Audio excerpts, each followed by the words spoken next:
Nosotros ahora vamos a recibir a un gran invitado. Él se llama Max García y está haciendo un podcast, La Pregunta, ¿no? Exacto, ¿Cómo sí. estás, Max? Bienvenido. Bien, muchas gracias por la invitación. Por favor, los podcasts se han puesto últimamente como muy en auge, ¿no? Sí. Cada vez nos acercamos más a ellos, que no sea si fue la pandemia el que hizo el clic, si fue con anterioridad, pero es una linda forma de poder estar acompañados y escucharnos, ¿no? Por sobre todo. Exacto, sí. Yo creo que en la pandemia fue más el auge. Claro. Venía ya como otra. rondando. Y bueno, la gente empezó a estar más en la casa, empezó a hacer más cosas, a escuchar más cosas, a consumir cosas distintas. Y ahí como que se tomó más notoriedad, digamos. Y el hablando formato. del podcast que vos estás trabajando, que justamente la pregunta es, ¿de qué trata? Porque tengo entendido que te metes en temas que quizás no son los más usuales. Exactamente, sí. La pregunta nace de charlas que he tenido con mi grupo de amigos o amigas en distintos momentos en particular, donde hablábamos de ciertos temas como medio tabúes, que no hablas un domingo en la cena en familia. Y me pareció súper interesante. Yo ya venía de hacer radio hacía unos cuantos años y dije, esto puede ser algo interesante como para charlarlo, para poner un poco sobre la mesa ciertos temas en particular. Y así fue que surgió, anoté más o menos las preguntas que me interesaban tocar y después a quién iba a invitar en cada pregunta en particular. Porque para cada pregunta hay un invitado que responde. Exacto, sí. Uno o dos invitados relacionados a la misma pregunta, a veces con dos visiones completamente distintas. Y cuando hablamos de temas tabú, sin espolear, pero sí saber cuáles son algunos de ellos que tú has tocado en tu trabajo. Sí, hemos tocado temas como, no sé, envejecer, la depresión, ansiedad, la familia, amigos, la depresión. Eso está buenísimo y de hecho ahí estamos viendo algunos de los trabajos de Max, que según tengo entendido, Max, vos empezaste con el tema de los podcasts allá por el 2018. Más o menos, sí, hace unos cuantos años. Pero no con este. No con este. Tenía otro, que se llama El Ojo Fijón, que era sobre Sí. cine y series, que ese nació de un segmento de radio, que yo tenía un programa de radio, y al final tenía un segmento donde recomendaba películas y series. Y era lo que más le gustaba a la gente, ese segmento. Entonces lo corté y lo hice ya en formato podcast.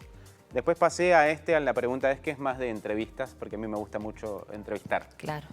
Y ahí te formulás vos una pregunta de acuerdo a lo que justamente... Bueno, ahí estábamos viendo algunos de los afiches que habla del poliamor. Exacto, ese es como un spin-off de la pregunta y se llama Sexualizando. Ahí no sale mi voz, solamente lo produzco, lo distribuyo y eso. Lo hice en conjunto con una psicóloga y sexóloga de acá del Uruguay, que se llama Mónica Julien. Y también es como el mismo espíritu de la pregunta, de temas medio tabúes, pero relacionados a la sexualidad.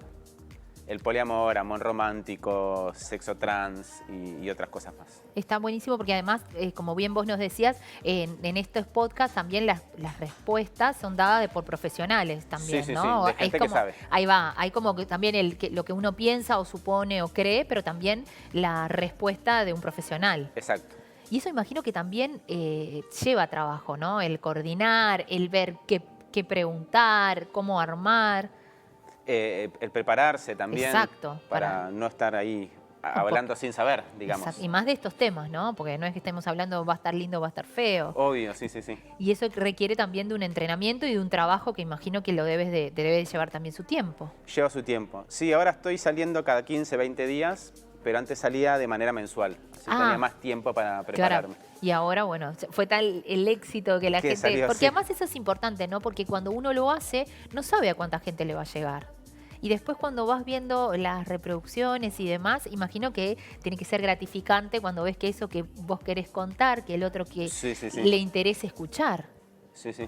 ¿Te sorprendió en este formato la gente como la repercusión que tuvo? Me sorprendió un montón, sí, la llegada que tuvo. Ha habido episodios que han llegado a casi 500 reproducciones en menos de un día. Claro. Es un montón. Porque además también esto lo que tiene es que uno, el boca a boca, el ir compartiendo para que, mirá, le escuché esto, o comentaron un amigo o algo, y que eso la comunidad se vaya haciendo más amplia y estén esperando el podcast siguiente también. Sí, sí, sí, sí. Ahí llegó a la decisión de hacerlo por eso cada 15. cada más. ¿Y el público te sugiere también alguna de las preguntas? ¿O eso es más personal? ¿Vas vos para el lado que crees? Un poco de las dos, porque tiene bastante interacción el público, la gente que escucha con el podcast. De hecho, antes de grabar el episodio, en mis redes sociales hago unas especies de preguntas relacionadas al episodio y esos porcentajes de respuestas de la gente o sus experiencias son parte del episodio. Perfecto. Max, si queremos escucharte entonces, todo tu trabajo, ¿dónde lo podemos hacer? En cualquier plataforma donde se pueda escuchar podcast, sin decir ningún nombre, Claro, pero pero ¿cómo te buscamos? Lo pueden buscar como La Pregunta Podcast o La Pregunta Es. La pregunta podcast o la pregunta es, como vemos aquí en el gráfico, para, entre otras cosas, seguir escuchando a profesionales y distintas preguntas como las que nos estuviste contando, Exacto. pero temas que no son tan usuales a la hora de repente tener una reunión en familia. O... Sí, se viene ahora uno de extraterrestres también, con ¿también? cosas relacionadas acá al Uruguay y eso. Sí. ¿Y ese cuándo va a estar saliendo? Ese probablemente la semana que viene. Bueno, atentos entonces, a quien le guste también todo esto y al que no, para conocer un poquito más y por supuesto seguir escuchando parte de la pregunta es. Max, gracias por acompañarnos. Muchas y gracias por felicitaciones invitar. por el trabajo. Muchas gracias.